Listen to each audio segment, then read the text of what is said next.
நண்பர்களே வணக்கம். விடியல் வளர்ச்சி பேரணி விழிப்புணர்வு கட்சியின் சார்பாக விஜய் மோகன் ஜெயகனன் உங்களிடையே பேசுகிறேன். தம்பி, கெட்ட போரிடும் உலகத்தை வேருடன் சாய்ப்போம் என்றார் பாவேந்தர். ஆனால் மனிதனை மனிதன் சாப்பிடும் இந்த சமுதாயத்தை என்னவென்று சொல்வது? நல்லவர் வாழும் புதிய சமுதாயம் உருவாக வேண்டும் என்பதுதான் நம்முடைய கவலையாகும்.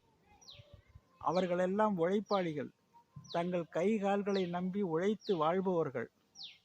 அவர்கள் காட்டிலும் மேட்டிலும் மழையிலும் வெயிலிலும் அலைந்து திரிந்து உழைப்பவர்கள்.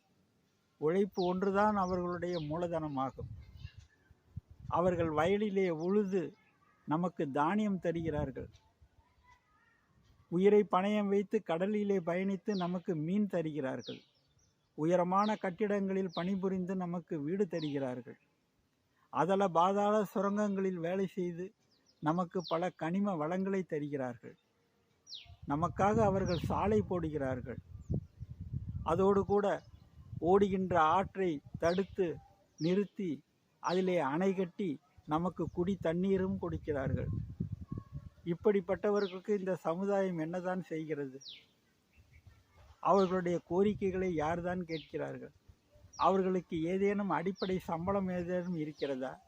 அல்லது டிஏ, கிராச்சுவிட்டி மற்றும் போனஸ், பென்ஷன் போன்ற ஏதாவது இருக்கிறதா என்றால் எதுவுமே கிடையாது அவர்களுக்கு.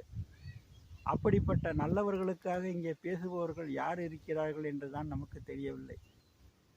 அவர்கள் யாருக்கும் பணிந்து கூட நடக்க மாட்டார்கள், கூனி குறுகி நிற்க மாட்டார்கள். ஏனால் உழைப்பாளிகள், சுயமரியாதையோடு வாழ்பவர்கள். சிலரை போல தடால் என்று காலிலே விழுந்து தங்களுடைய காரியத்தை சாதித்து கொண்டு அதன் பிறகு முதுகில் குத்துபவர்களும் அல்ல அவர்கள். எதுவும் தெரியாது அவர்களுக்கு. உழைப்பார்கள், உழைப்புக்கேற்ற ஊதியத்தை பெற்றுக்கொண்டு நிம்மதியாக செல்வார்கள். அவர்களுக்காக இந்த சமுதாயம் பேச வேண்டும். தற்போது விஜய் வருகிறார். அவர் தங்களுக்காக பேசுவார் என்ற நம்பிக்கையோடு அந்த மக்கள் காத்திருக்கிறார்கள். பேசுவார் என்றே நாமும் நம்புகிறோம். நன்றி, வணக்கம்.